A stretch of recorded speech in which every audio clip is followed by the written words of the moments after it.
What's going on, Bulls Nation? Welcome into the CHGO Bulls podcast, presented by DraftKings Sportsbook, America's top-rated sportsbook. Download their app. Be sure to use promo code CHGO when you sign up.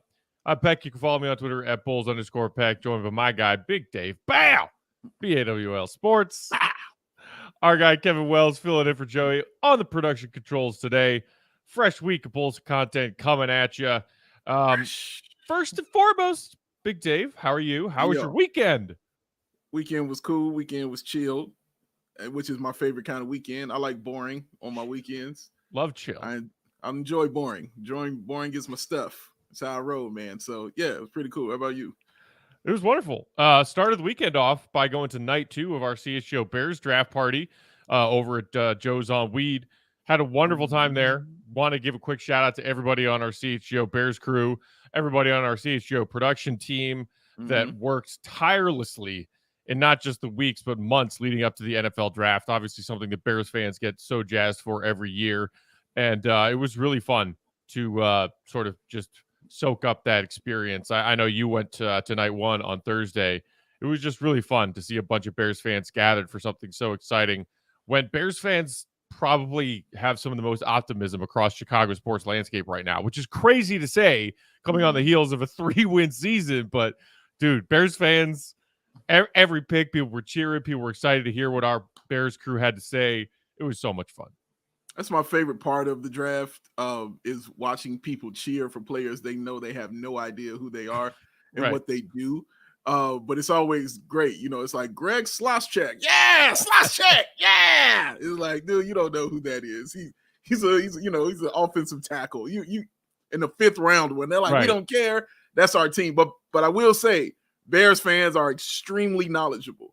Extremely knowledgeable. So they know that stuff. And I think you went on the day, Matt, where you probably saw more of the diehard Bears fans because, you know, those are the later rounds. Am I correct? Mm-hmm. Yeah, absolutely. And some people know who they're picking and have done some homework for those picks in rounds 2, 3. And then once you get to like 4, 5, 6, I had heard of the guys that the Bears took in the 2nd and 3rd rounds, but I didn't know a whole lot about them. Like I hasn't done as much NFL draft homework as I had in years past. But my favorite part is when they pick those guys in rounds 4, 5, 6, 7 that you've never heard of, but then you watch their highlight reels from college. You're like, I love this guy. He's He's going to be great. You just pop yourself into it immediately. Like the post-draft high you get as a Bears fan. You're like, our team is amazing. Yeah, that is a fact. I've done that many a day. Just saw the tape of a 7th rounder. It was like, you know what? He's got a shot. He's got a shot, man. You know, difference maker. He's going to be a difference maker. He could be that guy. You know, you never know. But I will say I haven't seen any tape kind of jump off, outside of the offensive lineman they drafted in the 1st round. That dude's nice. I like the receiver. He didn't leap off the page, but he runs a 4.3. So, that's awesome. And everybody else they got is big and can run. So I'm with it. Yeah, I'm with it. Yeah, man. Love getting Darnell Wright in the 1st round. So protection for Justin Fields. And I loved all of his answers too. Loved it. Yeah. We also had a wonderful start to our Monday in Bulls Nation, because just when you think Joakim Noah can't do anything to make Bulls fans love him even more than we already do, you get something like what happened this morning, which is a segment of an interview that Joakim did with Shams Charania for his show Inside the Association, when Joakim announced that he, through his Noah's Ark Foundation, along with many other organizations around Chicago, violence prevention organizations, is launching a new basketball league in Chicago called the One City Basketball League. Mm-hmm. I All right, Matt, relax. Relax, Matt. I was seriously welling up as I was watching Joakim talk about this on Twitter this morning, Dave. You know this is my guy. You know this is my guy. I know it. I know it well, Matt. I understand. He gave us another reason to love him. This man keeps giving to the city of Chicago, and it honestly emotionally overwhelms me. Yeah, I know, man. I know it does, sir. I remember I sent it in the morning and out to you guys, and when I watched it, I was just like, yeah, Joakim Noah is a really good dude. Like 28, like you said, 28 other violence prevention programs, and just to put this together to bring the city together, and nothing brings anything together more like basketball, especially here in Chicago. Like we Chicago, you know what I mean? We play ball here. It's what we do. Mm-hmm. So him understanding that and just understanding the community and also wanting to make an impact, because I like the things that he had to say about Chicago. I thought those are really key, and I'm sure we'll get into them in a second. But yeah, man, like you said, Matt, just another reason to show your respect and your admiration and your love for Joakim Noah, because it's a city that adopted him. It's not a city he's from. It's a city that adopted him and showed him unconscious love just for the way that he has treated us here. Yeah, he has. He spoke, as you mentioned, a lot about why he still feels the motivation and the drive to do things like this in the city of Chicago. Kevin, I don't know if you have that quote that you can throw up there. There it is. Thank you. Saying, Chicago is a place that gave me everything I had playing for the Chicago Bulls. So I always wanted to do work in the city. The city's divided in a lot of ways, and one of the ways to unify the city is through hoop. That's what we're trying to do. We're trying to unify the city. Mm-hmm. I mean, the fact, and I saw some Bulls fans kind of commenting about this on Twitter today as they saw this. Mm-hmm. It's the fact that Joakim's not even from Chicago, but still feels not only this sense of connection to the city because Bulls fans showed him that outpouring of love because of how he carried himself while he was here and was a crucial part of some of the best teams we've gotten to experience post-Dynasty. Mm-hmm. But the fact that he's still doing it long after having, long after his days of actually wearing a Bulls jersey. Joakim has not been a Chicago Bull since 2016. That's 7 years ago. 7 years ago, and he's still this entire time through the Noah's Ark Foundation and everything else he does, comes through this city of Chicago regularly to work on all of his various charitable events, organizations, donations, giving his time, giving his money. And the dude's not even from here. But as far as I think most Bulls fans feel, it's like, dude, no, Joe, you are Chicago. Like, you will always be Chicago because he does stuff like this. Yeah, without a question, Matt. He will be Chicago. We adopt, you know what I mean, and we show love and we surround you with love when you do certain things, and it starts with the heart. Chicago is one of those cities where it starts, with your heart. Like, we know you got skill, we know you can play, we know you're talented, but just growing up here and playing ball, it was about that, sure. But who's calling foul all the time? You know what I'm saying? When we playing ball, bro, like, how many hits can you take when you go into the rim? How many rebounds you getting? You know what I mean? That fight, that determination. That's kind of what Chicago is in every sport. That's who we kind of gravitate to.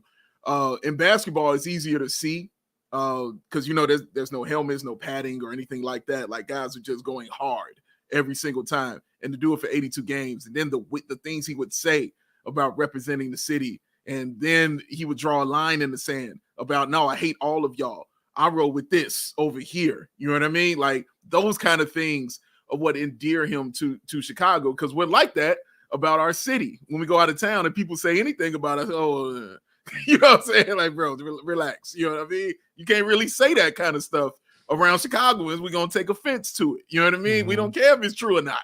We'd be like, hold on, dude. It's like talking about somebody's family member. I don't care if it's true my cousin's in jail. Like, you can't say nothing about it. You know what I'm saying? Like, it works like that here in the city. And yeah, Joakim Noah was definitely adopted. But the fact, like you said, Matt, just the outpouring of love and giving that he continues to show is just amazing. And one more thing, one of the best things the Bulls did, Matt, was make him an ambassador. Because for me, and I don't mean this in disrespectfully to any of the other ambassadors previously, his predecessors, but for me, he embodies it more than anyone I've seen in that, because that dude's not just at the games, he's everywhere. You know, he's in the city, bro. Like, he's all over. He's doing stuff like this.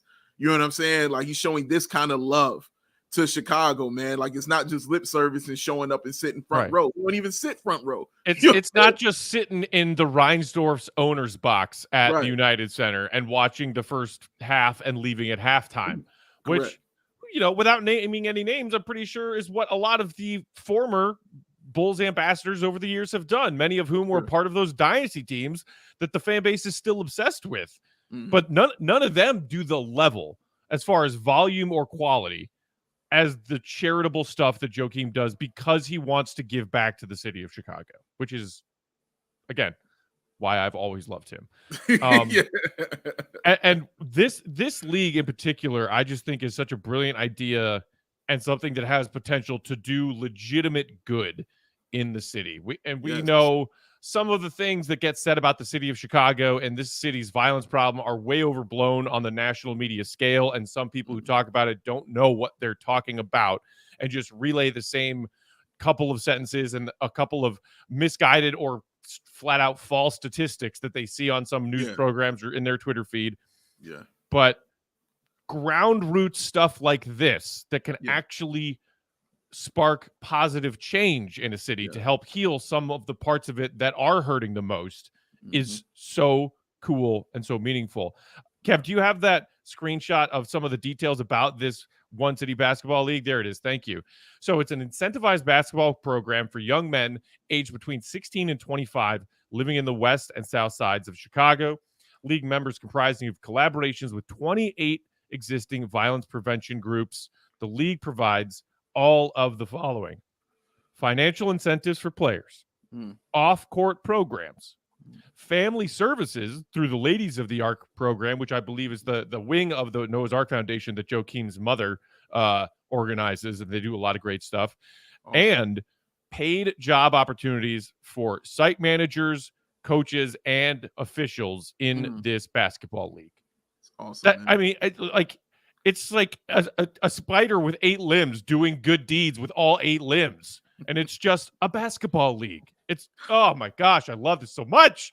It is amazing and awesome, man. And like you said, not only giving them an opportunity on the court, but giving them those opportunities around the court and off the court. You know what I'm saying? Like managers, coaches, you know what I'm saying? The table officials, like you said, like everybody can get a piece of this, including the actual players who are playing in the game. And the bringing together, you know what I'm saying, of guys on the west, you know what I'm saying, out west and on the south side, you know what I'm saying? That's targeted, you know what I mean? And then the young men of 16 to 25, that's targeted, you know what I mean? Like, exactly. That's awesome stuff right there. So this is a well thought out thing that they're doing. It's amazing. And now that, you know, Joakim is involved, you could just imagine who's showing up to these. You know what I mean? You could just imagine D-Rose coming out. I wouldn't even be surprised if Obama showed up. You know what I mean? I wouldn't be shocked. So it's just what it is, because like you said, Matt, because of who Joakim Noah is. It's not just showing up to a basketball game. Some people are going to show up because of who Joakim Noah is and the kind of person that he is. And they want to continue to show that support to him that he has shown to this city. It's just the latest reminder of why Bulls fans love Joe, and Joe the person, not just Joe the basketball player. And it, not surprisingly, kind of harkens us back to something that Bulls fans talk about often since the days of the D-Rose Joakim Bulls were disbanded. The way in which Bulls Nation feels about this guy makes you wonder why his name and his jersey number are not hanging in the rafters at the United Center. There's this weird, there's only been these numbers and these names since the dynasty ended. You know, you got Jerry and Bob Love and MJ and Scotty, and you got Krause's name hanging up there in the rafters. So many Bulls fans staunchly believe that Joakim Noah and along similar lines, Derrick Rose deserve to have their names and numbers hanging in the United Center rafters. And again, it's, well, do you hang rafters because of who they were on a basketball court, or do you put into account what they mean to Bulls fans everywhere and the city of Chicago? Because if that's the case, Joakim's jersey should have been hanging up there years ago. Years ago. But continuing to do stuff like this while he was away from the organization, and now, as you mentioned, coming back and being an ambassador officially to the organization. I mean, you know me. I want them to build a goddamn statue of Joakim Noah because I think he deserves that. But if you can't get on board with the statue, hang that mother freaking 13 in the rafters. Yeah. On so many different levels for so many different reasons. Something as trivial as, like, I never want to see a dude named Tony Bradley wearing number 13 in a Bulls jersey ever again. Ever again. But the man deserves the respect for everything he's done for that organization and for the city of Chicago. Oh man, yeah. No one can ever do service to that number like ever again. Especially not get carried out the club like we saw Tony Bradley doing. I think that's what made it even more frustrating to me, Matt, is he had on that number on top of that, and I'm watching that happen. Anyway, that's a side note. But I think, Matt, when Derrick Rose retires, I think that's when the ball will start rolling on both of them, personally. Yeah. I think is when he finally hangs it up, is when they'll start getting into those kind of things, because they're the two next clear ones. Like, when you're talking Bulls Mount Rushmore, I don't know how many times I've had this talk with people that have, of course, they have Derrick Rose, Mike, Scotty, but have Joakim Noah on their Mount Rushmore Chicago Bulls, man. They're like, yeah, he didn't average more, like, but dude, I loved him. And then you can go by accolades. You can point to the All-NBA. You can point to the All-Star. You can point to the Defensive Player of the Year, finishing 4th in MVP voting during a season when nobody thought that Bulls had anything. Mm-hmm. And he was 4th in MVP voting, creating the point center, which did not exist. That was not a thing. Being a point center wasn't a thing. Joakim Noah was a point center. I'd never seen that before ever in my life. So, yeah, he is deserving, because you can't mention, just like you can't do Michael Jordan without Pippen, you can't do Derrick Rose without Joakim Noah. Like, it goes hand in hand with both those guys, man. And that's just kind of what it is, bro. Yeah. I like, well said. The last thing, and then we can move on. I am curious if they will make the games of this one city basketball league open to the public, because I would go. Oh, I know that. You know, like the notes, and not just to maybe get another chance to give my hero and best friend forever, Joakim Noah, another hug, like we got to do in Paris. But as this says, it starts in May, which today is May 1st. So, like, I want to know where these games are happening. And I know that the central focus of this is not to entertain people. Right. It's to help the people that are involved, the players and everyone else around that. That's the primary focus. But if helping could be done by funding it, dude, sell me a general admission to just, like, stand on either side of the sidelines along the court. I don't even need a chair. You sell me a general admission ticket and I will go and give my money to this. Yeah. So you best believe I'm going to be investigating whether or not these games will be things that can be attended by the public in Chicago, because if so, you'll probably go see some pretty entertaining basketball. You know, young men in their athletic primes, 16 to 25, who are out there playing, and they have something to play for. Yes. I want to go because I want to be entertained by it, but I also want to experience it, and I want to support it if I can. Oh, without a doubt, and well said, Matt. You want to do all those things, and not just, like you said, for Joakim Noah, just for the cause in general. You just want to support it and be out there for what he's doing, man. So, yeah, man, he's an amazing guy. I think we all know this by now. It's really incredible. Can't wait for this podcast with him and Kevin Garnett to come out so we can sit here and listen to this and let that hate be reconciled. You know what I'm saying? It'd be cool, because I can't tell you how much I love Kevin Garnett and Joakim Noah, and it hurt my heart when they couldn't vibe with each other, but now they cool. So I can't wait to see this, bro. I can't wait to see it. They first started teasing Joakim's appearance on KG's pod. Yeah. Over a week ago. They did. And I've just been sitting here like hitting refresh on KG's Twitter feed, hitting refresh on Joakim's Instagram, hitting refresh on the podcast network that KG works with. I'm like, where is it? Where is it? It's got to be out, man. Soon. I'm going to say within the next 2 weeks, it has to be out there, bro. Because it's gonna go crazy. I promise you that. We're gonna be listening. Gonna be tuning in. I feel like that. Like that Chappelle character. Like, hey, you got that? You got Tyrone Biggums. you got that Joakim KG content, huh? This is 5 o'clock free Joakim giveaway. Lurking in an alley outside the studio of KG's podcast. Where is it? Well, yeah. If you know who we are and you know my obsession with Joe, you were probably not surprised that we had to start our episode with that today because not surprised. I just love and appreciate that man so much. Awesome person. And this basketball league sounds like it's going to be a wonderful thing. Yeah. Okay, we'll take a break. When we come back, we're going to touch on all of the drama from the NBA playoffs that went on over the weekend and look ahead to some of these second round matchups, some of which have already kicked off. We've also got some injury updates on key players and how might that affect some of these second round series. That's all coming up next here on CHGO Bulls Pod. In the meantime, while Dave is sharing some words from our friends and sponsors, if you're watching along with us on YouTube, do us a quick, very easy favor. Hit that thumbs up button and make sure you're subscribed to CHGO Sports YouTube channel. Big Dave, what do we got? Matthew. They ain't understand. They ain't get it. Shady Rays didn't understand it. Never understood. Never understood. Why? Even Kevin asked them why. Oh, K-Dub didn't get it either. But nobody understood, and Shady Rays didn't get it. They said, why you got to pay so much money to look cool? Why do you have to pay so much money for premium polarized shades to put on your beautiful face? Shady Ray said, no more. We ain't doing that for you no more. We going to hook you up. We're going to give you those premium polarized shades and give it to you at an affordable price because it's Shady Rays, y'all, that independent sunglasses company that offers that world-class product, those durable frames, those extremely clear optics for your outdoor, and as Matt Peck proves to you, indoor adventures. Oh, and of course, they have got the Matt Peck Lost and Broken Replacements plan.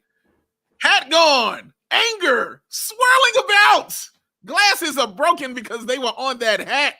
Oh, you are upset and frustrated now, but never fear, because Shady Ray said, send us those broken pairs. We'll send you a brand new one, no questions asked. And if you don't like the pair that you got, you saying, I ain't feeling this style right here, pick another style. Send it back. Shady Rays will send you that style within 30 days, no questions asked. They have your back, ladies and gentlemen. They ain't trying to have you out there looking bogus. They're going to have you out there looking right. The premium polarized shades, y'all. Oh, now, how about they give you their best deal of the season? Huh? How about it? So go to shadyrays.com. Use that promo code CHGO.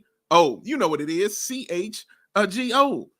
For 50% off of 2+ pairs of those premium polarized shades. Try for yourself. Shades that got 5 stars, y'all. 5 stars from 250,000 people. You can be one of those people as well. That lets you know that everybody is happy with their Shady Rays. Go on down to Shady Rays, because Shady Rays, where the Rays are oh so shady. Oh, so damn shady. Today's episode of CHGO Bulls also brought to you by our friends at ComEd, Dave. Don't we love our friends at ComEd? They're such wonderful people. Are you kidding me? Yeah. Absolutely. They're not just friendly, they're helpful because the ComEd Energy Efficiency Program is committed to helping families and businesses in the communities they serve, helping manage energy usage and lower energy bills now and into the future. That's right. ComEd offers a wide variety of incentives on lighting and other efficiency upgrades to commercial, industrial, and public sector customers of all sizes across their territory. ComEd also offers the free facility assessments that can help find energy-saving opportunities, like for HVAC systems and commercial kitchen equipment and industrial processes. Now, at this point, Dave, you're probably wondering to yourself, Well, that all sounds great, Matt, but how does it work? It's probably complicated, right? How did you know that? Oh my God. Here's the thing. It's not complicated. An authorized engineer will work with you to develop a detailed assessment plan specific to your goals and your needs. These can be done in person or, if you're busy, right here on your laptop, and lasts approximately 2 hours. Within 3 to 4 weeks, customers will receive a report detailing all the energy efficiency projects that they can start working on in their home or in their business right away. Each recommendation will include estimated energy savings. That's how much energy you save. So you're like, oh, no, I don't need another coffee today because I got my common energy savings. Boom. Plus the cost savings. That's the money back in your pocket. The project cost, potential incentives, and simple payback plans. If you own a business, don't wait. Get started saving money and energy today. For energy saving tips, lighting incentives, or to schedule your free facility assessment, go to ComEd.com/powering-biz. Dave, you probably wanted to reconfirm just how awesome that website sounds, right? Well, I would like to reconfirm how that sounds, Matt. Please do that for me. And can you please spell that last 3 letters? Because I don't know if that was spelled correctly. You're right. I got you. And it's ComEd.com/powering-biz, B-I-Z. Biz. Gotcha. I'm on it. It's how we say it in the biz. I say it in the biz. Doing the biz. Saying it in the biz. Saying in the biz, with the biz, do the biz. Schedule your ComEd business meeting today. Do it. All right. I feel like we have to start with Warriors Kings, Dave. Sure. Game 7. Game 7s, baby. By points scored, those of us who blocked out our calendars so that we could sit on our couch or sit wherever and watch this epic Game 7 witnessed the greatest offensive performance in the history of NBA Game 7s. Yes, you did. Wardell Stephen Curry. Unbelievable, man. It's crazy that somehow this man still feels underappreciated to me in the modern NBA era. People love saying, yeah, Steph, okay, he's great, but he's not that great. He's not in the conversation for greatest point guards of all time. He's not in the greatest conversation for top 10 players of all time. And then until this past year when they were champs yet again for the 4th time, oh, well, he's never won finals MVP, blah, blah, blah, blah, blah.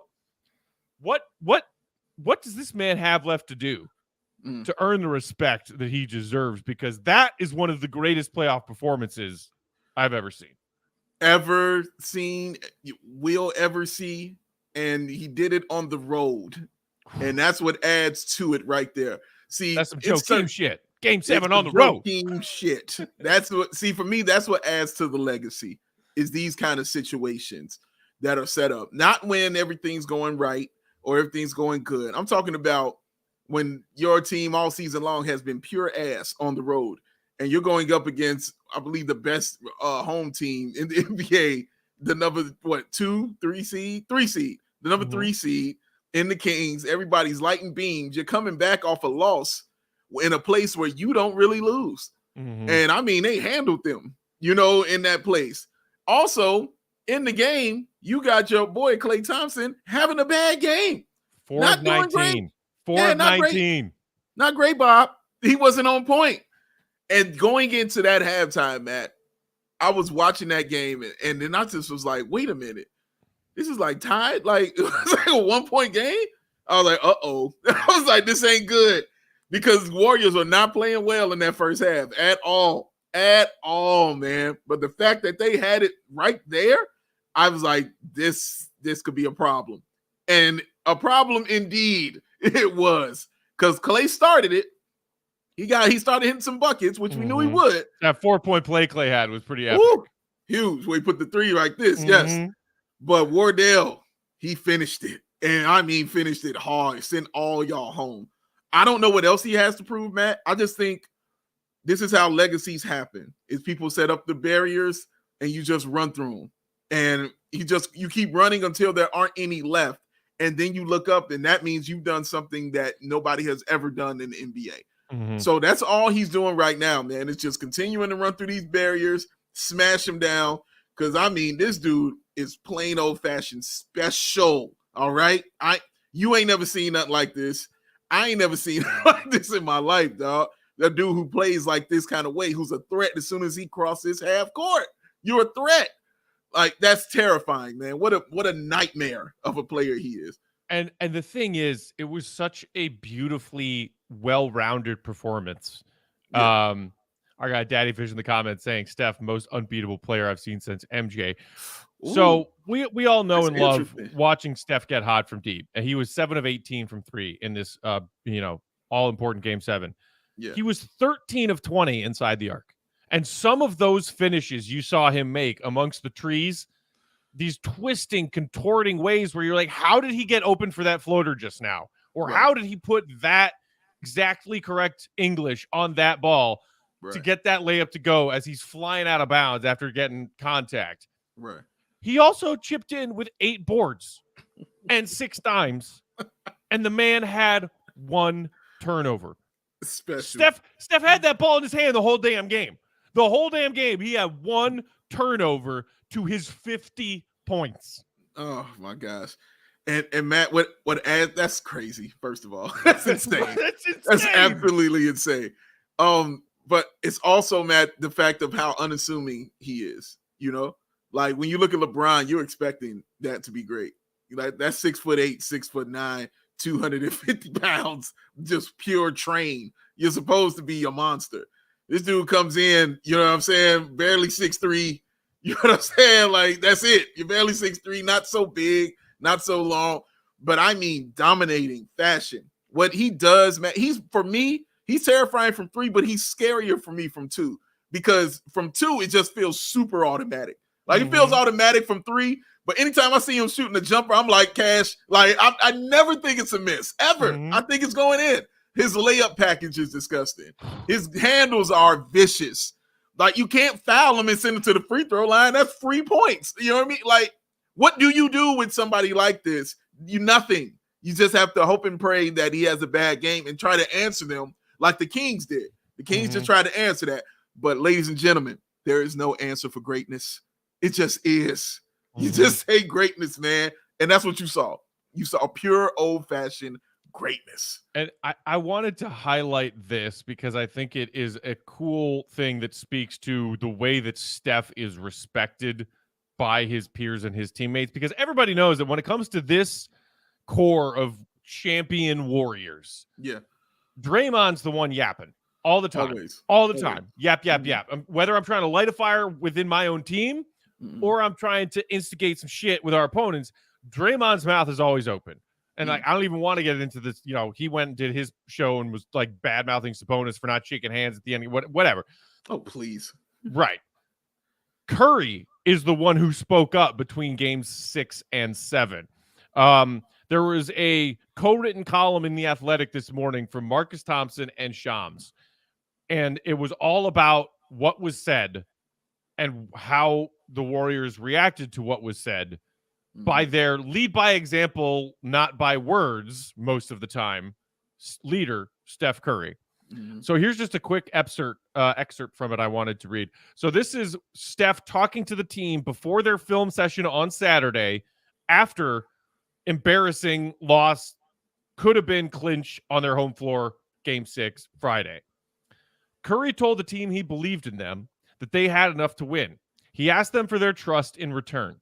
He assured them he could deliver victory if they all bought in. He implored them to put all of their feelings aside and lock into the unified mission.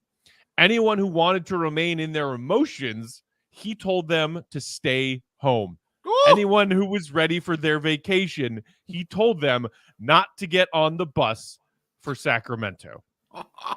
And he said that after standing up in their film room and saying something to the effect of, I know I don't speak often, but right now I got something to say. Ladies and gentlemen, that is goon shit. Right? Period, point blank. That's what that is. That's goon. That is goon stuff right there, ladies and gents. Get out. You ain't here to win. Get out. Because we trying to win. And I don't care who's coming with me because I'm winning. That's the mentality he has right now, dog. This is a win that's going to happen. Matt, you saw it when Draymond was out that game when he got suspended. That was Steph Curry who carried them to that victory. That was all Steph. He knew they needed it, and he did it. But my God, this one right here, this is just, you can't doubt me anymore kind of greatness kind of stuff. So going into a game, you just have to chalk that up, in certain situations. You're like, well, no, Steph is going to do Steph. All right, let's worry about anybody else around us. Even in a game 7, I don't know if you could just sit here and just be like, well, I don't know about the Warriors. No, you can't really go in with that attitude with that dude like that, man. You can't. You got to go in like, yeah, Warriors going to pull this one out. Like,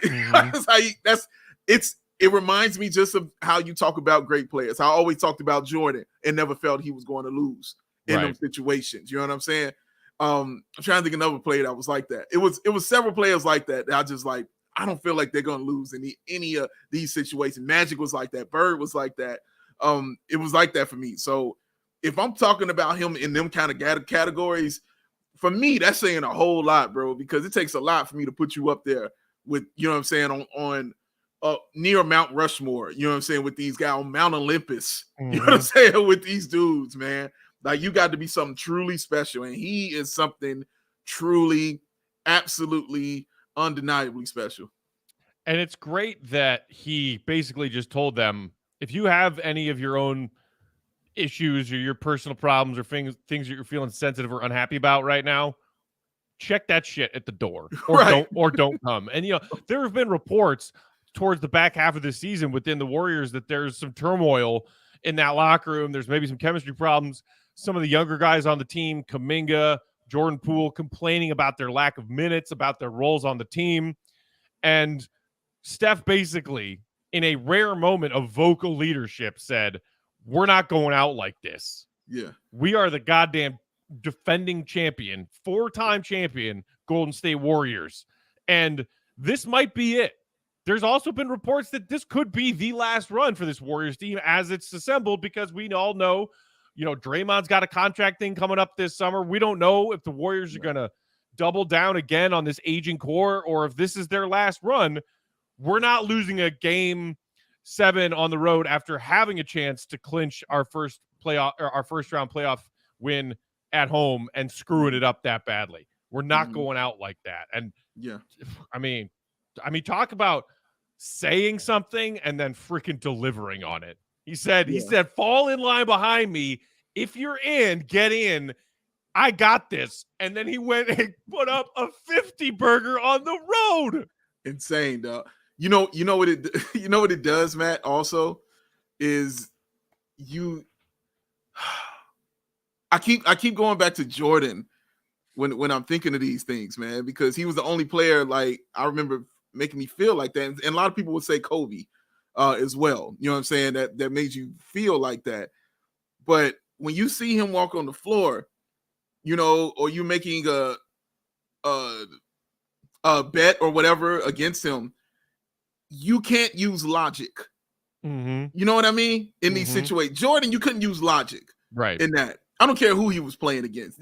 I saw him go against better teams. I saw him go against teams that were stacked, solid, in a do or die situation. No matter what, I got Mike. It don't matter. I got Mike. I'm winning. Right. And that's against the logic of what it looks like.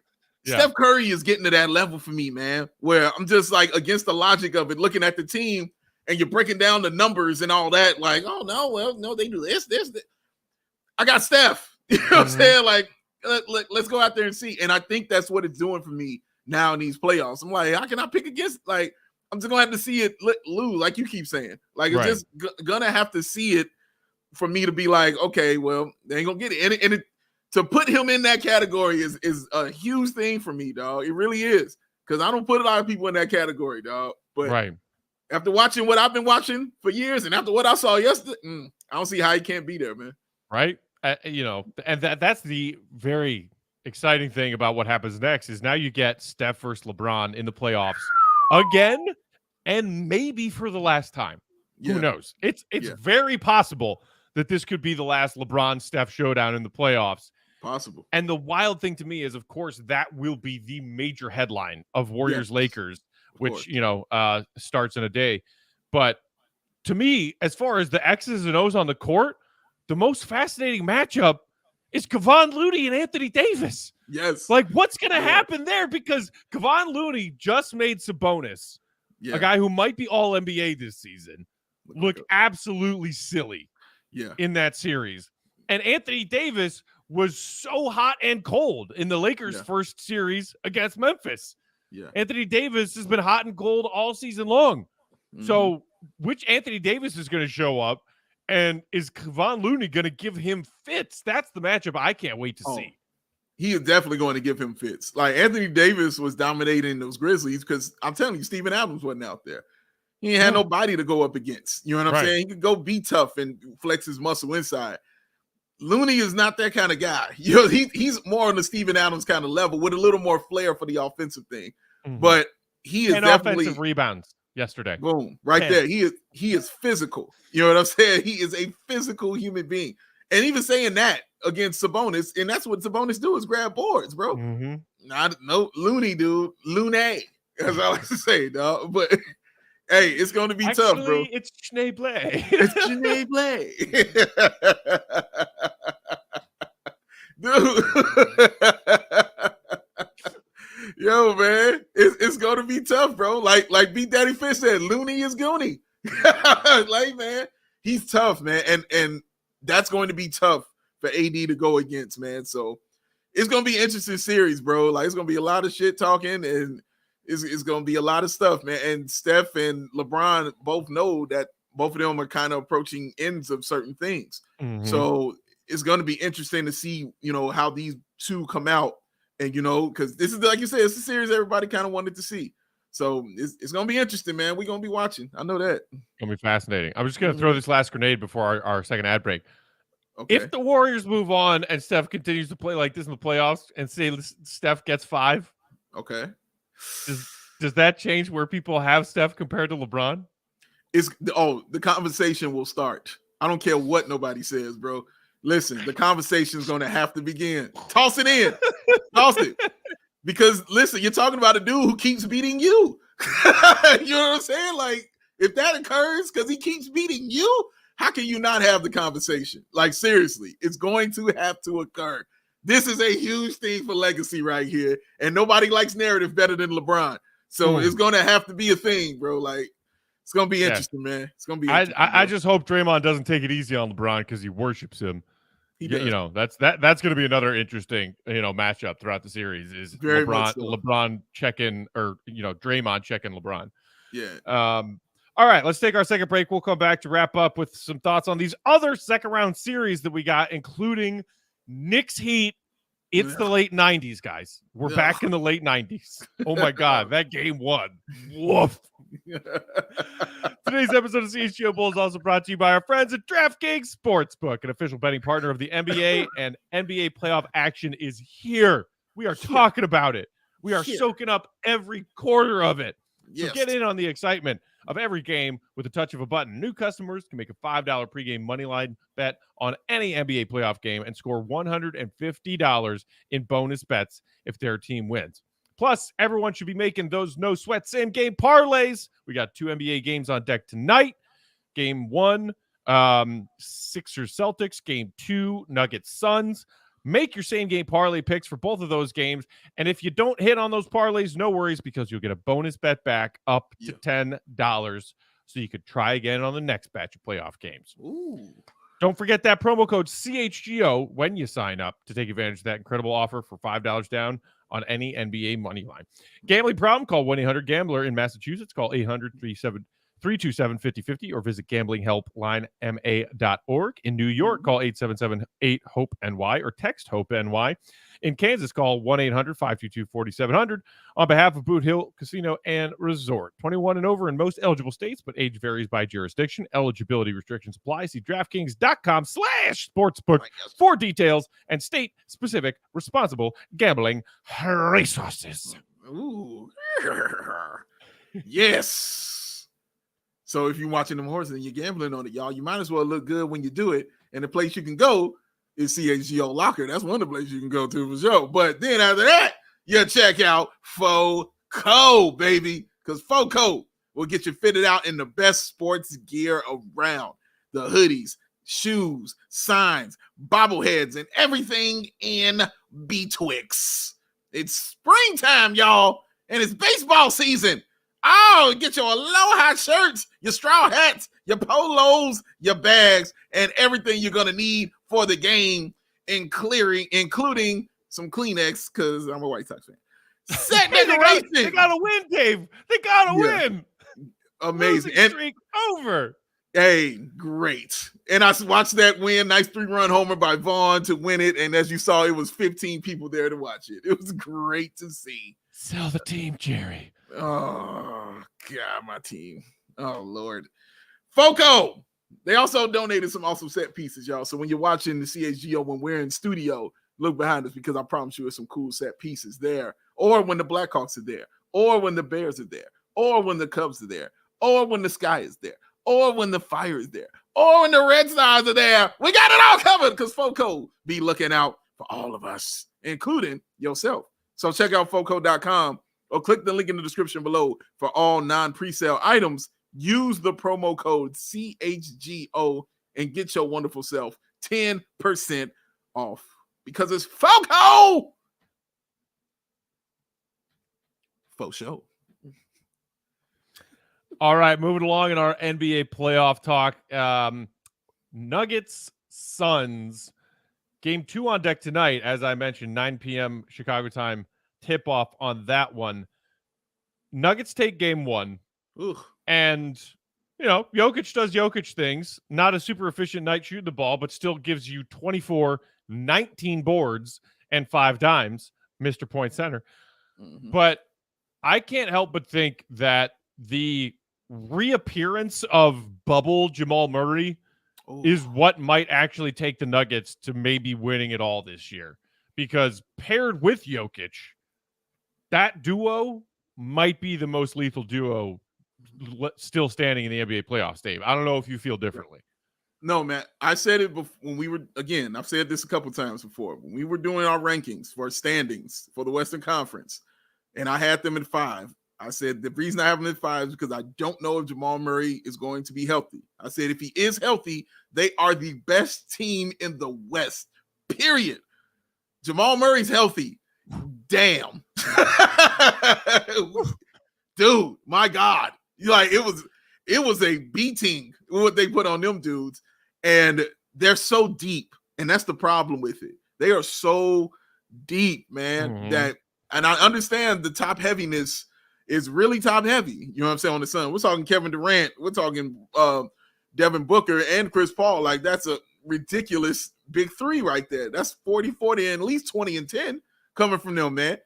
But my God, Jamal Murray just will destroy. And he is fourth quarter disgustingness in that fourth. And he's a solid, really good passer, along with the Joker, who is a nightmare to defend because Ayton ain't about to guard him no time soon. He's going to be cooking him the whole series. Get ready to watch it. So when guys, Matt, outside of Murray, when I saw Aaron Gordon having a good game, I was like, this game's over. If Aaron Gordon's going to score 20, there's no way you're winning. Brent Brown going to come out here and do this to you? You're not winning. You know what I'm saying? So, but Murray, like you said, man, Bubble Murray, whatever you want to call him, he is a special basketball player. So I hope he continues to have that health, man, because they for me, they are set up to make this long playoff run, man, into the finals. Yeah. And like on the Suns side of things, whereas, the Nuggets put all 5 starters in double figures. And then you mentioned, Bruce Brown, he had 14 off the bench. The Suns only got double figures from obviously KD and Booker, 29 and 27 respectively, 14 from Ayton, 11 from Paul. Nobody else had double figures.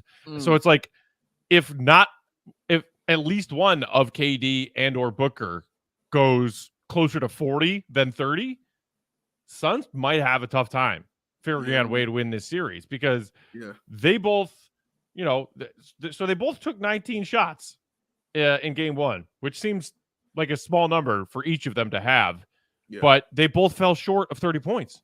The Suns cannot win a best-of-7 series against this Nuggets team if KD and Booker are combining for, even if it's a shade under 60 points, a shade under 60 points. Yeah. I just don't see their path to victory without that. And what makes it even more interesting, like what you're saying, is they did all this while playing a real heavy amount of minutes. You know what I'm saying? They played a lot, bro. Like they were out there on that floor. I'm looking at now, Booker played 40. You know what I mean? Chris Paul played 32 and Durant played 36. Right. Like, which is a little less than their first round series against the Clippers. Yes. Yeah, but you saw the buckets they were putting up in that first round series as well. Like you saw Booker having like 40 plus games out there. So I'm saying if you're going to be out there for that long, then them the numbers you should be putting up is what I'm saying. Right. If you're going to be out there that long and not putting up those numbers, and keep in mind they sat a lot in that fourth quarter because the game was over. But if you're still putting up those numbers and those minutes, and if you're still putting up those minutes and not getting those kind of numbers, you're in trouble against this team, dog, because they're going to run and run and run. And Chris Paul and KD can't run all the time. Booker can, but them dudes can't run all the time, man. Like they got to figure something out, man. They got to get some help from somebody else, bro. Like somebody else has to hit 5-6 threes for them, man, for them to continue to be in this. Yeah. Okay, so shifting to the East with our remaining time, we got Sixers Celtics game 1 of that 2-3 series tonight, 6:30 Chicago time tip-off. So a little over an hour and a half from right now. Still not fully certain if Embiid is going to give it a go in this game. Earlier today, Shams was on his show and said, quote, I think there's some thought around this team that it would be a miracle, end quote, if Embiid laces up and plays. And then I just saw another tweet from Woj right before we went on at 4:00 saying it was, quote, unlikely for Embiid to play. So that still doesn't sound like he's been officially ruled out. Maybe we're still looking at a game time decision. But let me tell you this. He's had some time to recover because they got a quick, easy sweep from Brooklyn in round 1. They did. If Embiid cannot play, obviously, or even play close to himself, I think this is a cakewalk for Boston. Oh, there's no doubt. Like this is an ass whooping. If they can't have the MVP out there, like it's an ass whooping. Like the leading scorer in the NBA is you're taking him out the lineup, and he's probably your best defender. And just because he's that formidable, it's a problem, dog. And the rumors that I've heard going around, it's some things saying it's a tear, and all this other stuff. Whatever I've heard, none of it's been good. Is all we're saying. Whether it's come officially from Woj or hitting the rumor mill, nothing's been good coming back from him. But you're absolutely right, like Matt. Like they're in trouble if he can't be there, because these Celtics, man, they're hungry. They're starving. All right, and they see blood in the water among the entire Eastern Conference, because they win this. They're the true powerhouse left. You know what I'm saying? In the Eastern Conference, they're the true one left. So. Yeah, man, they smell that blood in the water, man. And if Embiid ain't out there, them piranhas are going to surround and attack. So, people often say, well, throw the regular season series between two teams out the window if they meet in the playoffs in a best of 7. And there are certainly some elements of truth to that. Sure. Boston won this Sixers Celtics regular season series 3-1 this year. The one game that Philly was able to win, Jaylen Brown was sitting out with his injury late in the towards the end of the regular season. Philly had their full arsenal. The Sixers won by 2 and needed a 52-point performance from Embiid to win by 2. I'm just, not to say that other things can't happen, and whether it be Maxey or Tobias or Harden having a more impactful game than they had in that one win, I am seeing a very narrow, almost non-existent path to victory if Embiid is not playing and playing near the height of his capabilities. Shout out to, I don't know if you follow him. If you don't, you should. Not just talking to you, Dave, but Bulls Nation, anyone listening. Nekias Duncan does some of the best video clips and breakdowns of NBA footage on Twitter. He's a great follow. He was sharing in his Twitter feed earlier today some tape of Sixers Celtics games from this regular season when Embiid was off the floor. The Sixers offense against that Celtics defense with no Embiid in it, and it was like clip after clip after clip after clip. This thread was like 10 videos long, and it was all the 76ers offense, sans Embiid, getting their shit pushed in by the Celtics. So I saw that, and I was like, oh, if this is the case in this playoff series, it's done. Yeah, they're in trouble. That's all I know. And the Celtics are just such a deep team. You know what I mean? They're a very deep team. Now, the Celtics are inclined to, let you back in, as we saw with the Hawks. They're inclined to do those things. They've done that all season, actually, is let teams back into games and probably win games that they shouldn't have won. They've done that all year. But I'm interested to see what these Celtics look like, knowing that they're now close to their ultimate goal. And seeing that this best player is down. How do they react? How do they respond to that? You know what I mean? And I think, the goons are coming out. That's how I feel. Like, guys are going to be hungry, man. Like, seriously. So, Maxey, I love. Maxey is a bucket, bro. Like, that dude can play. He's a wild card. Yeah, very much so. That's why I'm saying all that. He's very much a wild card. James Harden, he's playing way better than we remember him playing when he was with the Nets. He looks way more comfortable. He's playing way better. Remember, they beat the Nets without Embiid. Like, they won. You know what I mean? They playoff game without that to finish out that sweep. So it's going to be interesting. I'm not saying the Nets are the Celtics. I'm just saying I've seen them win without them. It can be done. Do I think they'll win a series without them? Absolutely not. I don't. On that note, this just came across my Twitter alerts from Woj just now, 4:55 Chicago time. Sources say Philadelphia 76er star Joel Embiid has been ruled out of Game 1 versus the Celtics tonight with a sprained right knee. There is optimism of a possible return for Game 2 on Tuesday. I think it says Tuesday. I should say Wednesday. Okay. Yeah, so no Embiid tonight officially. All right, there it is. Take the Celtics. Take the Celtics. That honestly could, though, if he does come back in Game 2, that could give a little more inspiration for Game 1 for Philly. Like, yo, man, let's pull this out without him because he'll be back, you know what I'm saying, Game 2. So that's gonna make it a game for me right there. So, but yeah, take the Celtics. It is unfortunate that that's the case. The NBA playoffs and the East second round without Embiid is obviously a lesser product, a less entertaining product, and dampens the level of competition. So hopefully Embiid can come back in Game 2 and play that game and throughout the rest of the series. Speaking of injuries in the Eastern Conference playoffs, the Heat took Game 1 in Game 1 of the Jimmy versus Tibbs Bowl. 108-101 was the final on that one. Julius Randle was a DNP for the Knicks with a sprained ankle. And then in the fourth quarter of that Game 1, Jimmy Butler badly rolled his ankle and was writhing around in pain on the court for a minute, and then got up and hobbled around and finished the game. And, oh, by the way, played 43 minutes in Game 1. Sounds Eric Spoelstra pulling a Tibbs against Tibbs. Yeah. I hope that Randall can come back in this series. I hope that Jimmy continues to play healthy at a high level despite rolling his ankle in Game 1. But to me, that was like just a precursor for the violence that will be this series between these two teams. Like, dude, we're talking mass casualties from one playoff series. Yeah. He's gonna play. First of all, he's not missing no games. Let me just say that. Jimmy Butler's playing. This ain't the regular season. In the regular season, Jimmy would have sat out for 4 weeks. but in the playoffs, Jimmy Butler is going to play. All right. He's going to play. Like, we get it. He's going to be out there. It's the playoffs. It's what he plays for. But, man, Matt, and I've said this to you, I don't know if there's ever been a series in my recent memory where I truly do not care who wins more than this Heat Knicks series right here. I don't like either team. I'm not rooting for either team at all. Great. I want D Rose to win. I do. I'm not rooting for it because he plays for the Knicks. Jimmy Butler go to the next round, right on. I'm not rooting for it. He plays for the Heat. Like, I don't have love for either one of these teams, man. So I just sit back and kind of watch it because it's basketball.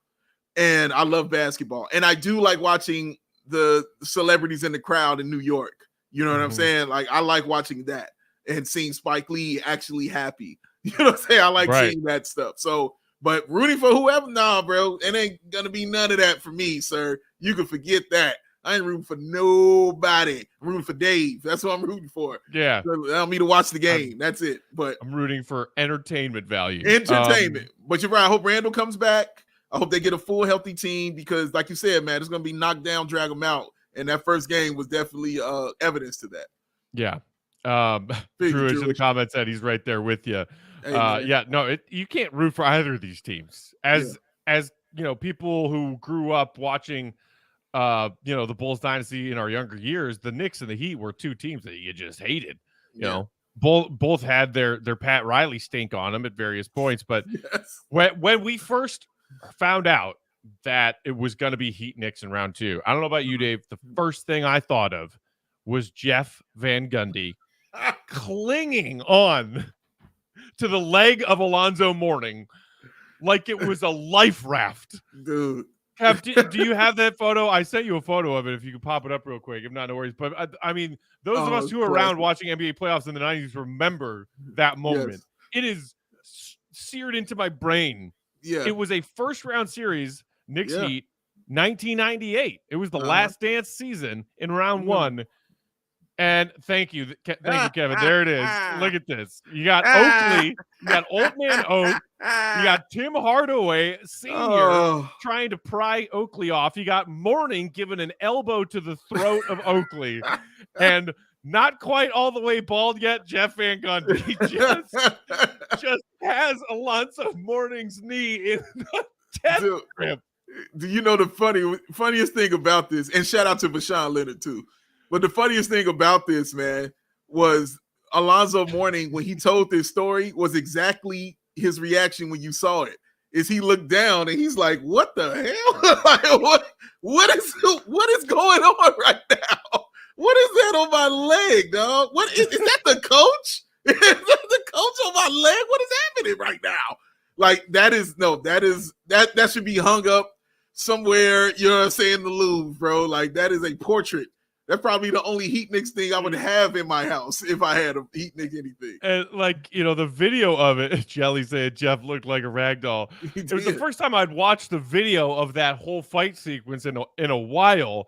Daniel said, I remember that. It was so funny. It was hilarious. But when you watch Jeff Van Gundy just storm out onto the court, and then you watch in real time as his brain realizes, oh, this is not a fight I belong in. And before I accidentally take a punch from Oakley, and that punch might actually just knock me out to death, I can't give up on this fight because I want to be here fighting for my guys. But I'm just going to sit my butt on the ground and just yank this dude's leg and try to contribute that way. Because all of a sudden, Van Gundy's on the floor. He runs in, then takes 2 steps back and is on the ground. And you're like, wait, you didn't take a hit, man. How are you on the ground? How did you end up here? Right, dude. Yeah. It is hilarious. He's had explanations about it, and his explanations are just as hilarious as you would expect, Jeff. And I'm sure they're going to bring it up again. How can you not bring it up again, dog? It's a folklore of the NBA. But you also said, what do I think of when I see those two teams? What I honestly think of, Matt, is Allen Houston hitting that shot, and then when they were in 1999, when they were the 1-8 seed, and the Heat were the number 1 seed, and the Knicks were number 8, and Patrick Ewing was out for the year. And Allen Houston in that final game 5 hit that shot that bounced off the heel of the rim and went in, and they went all the way on to the NBA Finals. All the way to the finals, man. Because of that. It was the only time I said, yeah, I don't mind Patrick Ewing if he gets the W on this one. I didn't mind. I was like, he's been playing. I hope he gets it. I didn't root for him, but I was like, I hope he gets the ring. They did not. It was the time in my life as a Bulls fan that it was the immediate aftermath of the dynasty ending, and it was like, oh, this is 98-99 lockout shortened tank Bulls. Right. I want to be entertained, and that Knicks team was entertaining as hell. With Larry Johnson, baby. LJ, Spreewell. I was like, dude, put them on national TV every freaking night, man. Yeah. Those were awesome. I hope we get some sort of skirmish fight, something between these teams, because once they get to game 3, game 4, they're gonna be so sick of each other. Ooh. I want Spo holding on to Mitchell Robinson's leg while he and Bam are going at it. I want Tibbs barking out orders. Attack! Oh my God, this series has so much potential. Hopefully everybody is healthy and plays. Yes. All right, that's it. We are out of time. We will be back tomorrow, back in studio with our guy, Will the Goat Gottlieb, and we will be carrying on with our player evaluations for the Bulls 22-23 season. Go back and give an episode a watch when we did Zach last week if you missed that one. So we will see you then, 4 o'clock Chicago time, Tuesday. For now, get your bets in on DraftKings for tonight's NBA playoff action. Enjoy it. And follow Dave on Twitter. BAW, BWL Sports. I'm Bulls_Peck. We are CHGO_Bulls. Joakim Noah, you are my everything. Shout out to our guy, Kevin Wells, for rocking the producer controls today. We'll talk to you tomorrow. Thanks for tuning in. See Red, be good. I like you.